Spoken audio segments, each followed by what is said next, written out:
ఇప్పుడు మానే 15 సంవత్సరాలు అయింది.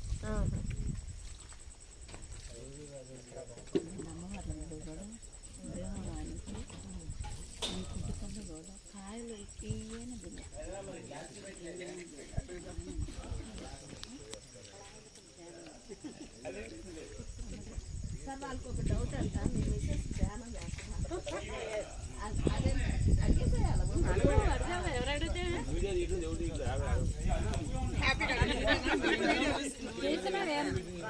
వాళ్ళు కూడా చేస్తారా సార్?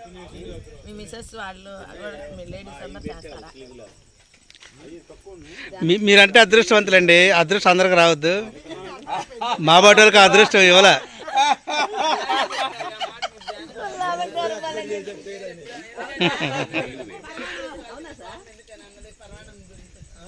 ఇప్పుడైతే వాళ్ళు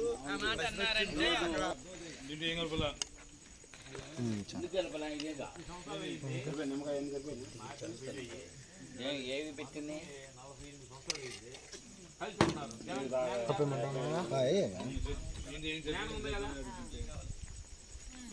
ఏంటంటే కళ్ళు మూసుకొని ధ్యానం చేస్తేనే కాదు,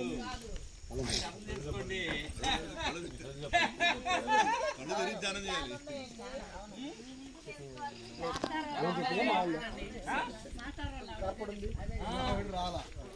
కూర్చో పక్కన.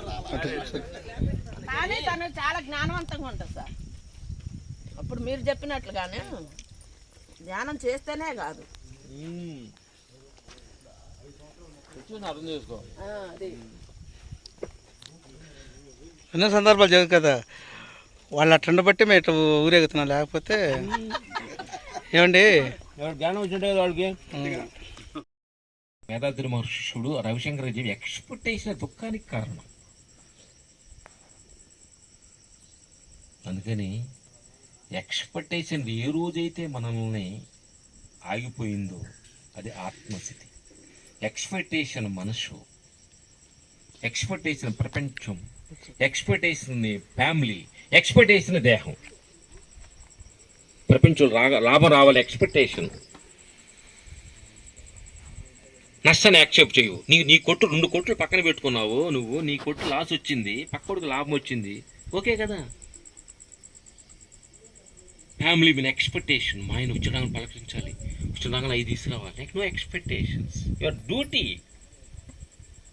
ఈ ప్రపంచంలో ఆయనకి భర్తగా వచ్చాను, ఆయన డ్యూటీ. ఆయన పొగిడాడా, తిట్టాడా, చేరుకొనిచ్చాడా, డోంట్ కేర్. 2 పిల్లల తల్లిగా ఆయన డ్యూటీ. వాడు నన్ను ప్రేమించాడు లేదు, నాకు అవసరం లేదు.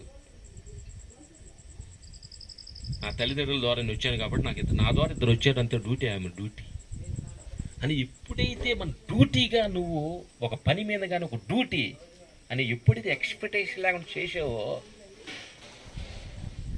ఎంత ఆనందం అంటే అంత ఆనందం. అని సత్యాన్ని మేము గురువుల ద్వారా తెలుసుకున్నాం అనమాట. ఎక్స్పెక్టేషనే దుఃఖానికి కారణం. చిన్న ఎక్స్పెక్టేషన్. ఇక్కడ వచ్చాను, గురునాథ్ గారు నాకు ఒక పాయసం, లడ్లు, గిడ్లు అన్నీ పెడతాడు వచ్చాను నేను. ఇక్కడ కొండల మధ్యలో ఆయన న్యాచురల్గా ఏం చేయాలనుకుంటున్నా, ఆయనకి ఏది వస్తువర్తు, ఆయనకి ఏది అనుకూలంగా ఉందో అది పెడతాడు. ఎవడు ఎక్స్పెక్ట్ చేయమన్నాడు నిన్ను? అర్థమైంది. అందుకని జనరల్ పాయింట్ చదువుతున్నా, మీకు పాయింట్ మీకు అర్థమయ్యేలాగా మా సినిమాలో క్లారిటీ చదువుతున్నా. అందుకు ప్రతి క్షణం నేర్చుకోవచ్చు. ఎందుకంటే మేము మంచి బట్టలు, కొత్త బట్టలు వేసుకున్నాం. కొంచెం వేసుకొని 5 స్టార్ హోటల్ తాజు ఎన్నో హోటల్గా ఎక్కి అద్దంలో తాజు హోటల్లో లిఫ్ట్లో మిర్రర్ ఉంటుంది కదా, బట్టలు వేసుకొని వేసుకొని అట్లా నుంచున్నాం. వెళ్తున్నాం, నుంచొని అద్దాలు ఎట్లా తలాట చూసుకుంటున్నాం. సాయంత్రం పైన ఇక్కడే ఉన్నాం, కిందకి వెళ్దాం. అప్పుడు అర్థం వచ్చింది, ఓహో లిఫ్ట్ ఒకలా అంటే నేను ఈ ఆనందంతో తలెట్టడం అనుకోండి, సట్టు బాగా ఉంది అనుకుంటున్నా, లిఫ్ట్ నొక్కలా. మనం ప్రపంచ విషయాలు, సంసార విషయాలు, ఈ బెమలో భగవంతుడి ఒక లిఫ్ట్ క్లిక్ ఉంది, దాన్ని మర్చిపోయాం.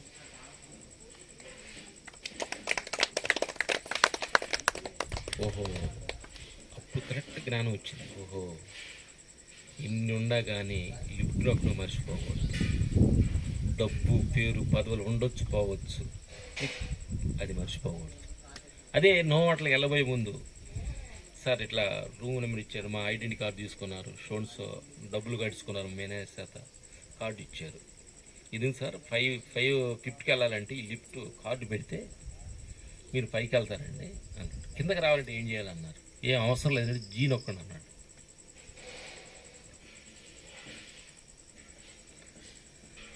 మనం ప్రపంచ విషయాలన్నీ కావాలి, ఎక్కడికి వెళ్ళాలంటే నీకు కార్డు కావాలి, ఐడి కార్డు కావాలి. భగవంతుడి దగ్గరికి వెళ్ళాలంటే ఏమీ అవసరం లేదు. నాకేమి తెలీదు అనే ఒక భావనతో గాడ్ జీ అని క్లిక్ నొక్కండి. తెలుసు అనుకుంటే పైకి వెళ్ళండి, తెలియదానికి కిందకు వస్తారు. మళ్ళీ అంటే మేము ప్రతి క్షణం నేర్పుతుంది మాకేం పెద్దవాళ్ళకి. మేము రామాయణ మహాభారతం చదవాలి, మాకు అసలు తెలియదు. ఏళ్ళు మొత్తం కాదు, ఏం చదవటం కూడా తెలియదు. ప్రతి క్షణం గమనిస్తూ ఉన్నాం. రోడ్లో ఆగిపోగానే తారు పోతున్నారు, పక్కన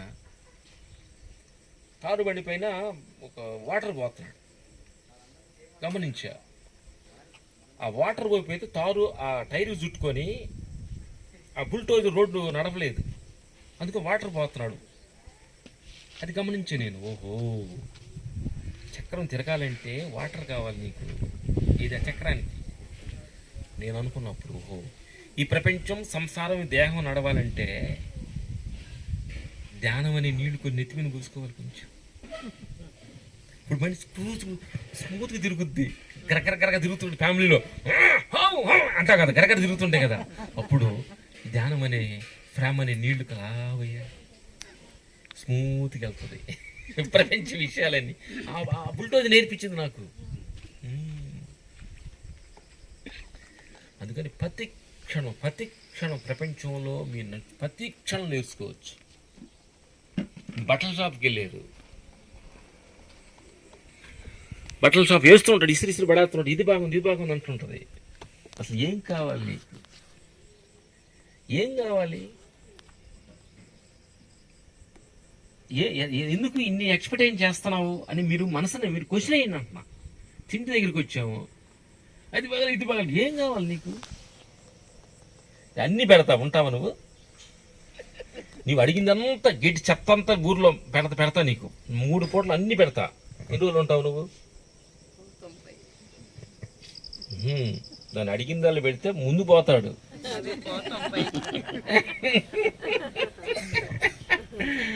ఓకే గురుగారు, మంచి క్వశ్చన్ అడుగుతాను అన్నాడు. ఆయన గురించి టెన్షన్స్ అడగండి గురుగారు, సరదాగా అడుగు. ఇప్పుడు మాట్లాడిన డౌట్ ఉంటే అడుగు, ఏదైనా అడుగు, సరదాగా అడుగు, ఏదో అడగండి, సరదాగా అడుగు, మాట్లాడుతున్నాం. అంటే నువ్వు ఎక్స్పెక్టేషన్ రాలేదు, అదంటే మనం క్లారిటీగా వెళ్ళలేము. ఇదేంటంటే స్మూత్ అయిన అర్థాన్ని మనం తీసుకోవడం కొంచెం లేట్ అవుతుంది. సరదాగా అడుగుండి, నేను ఎక్స్పెక్ట్ ఫ్రెండ్షిప్ నా బంగారాలు అడగండి. అడుగుతారు చాలా మంది, ఆ బంగారం ఇచ్చి మాస్టర్ చాలా మంది అడుగుతారు, మీరు ధ్యానాలు ఎన్నాళ్ళు అయ్యింది వచ్చి, మీరు ఎన్ని గంటలు చేస్తున్నారు, కూర్చోండి, మర్చిపోయాం.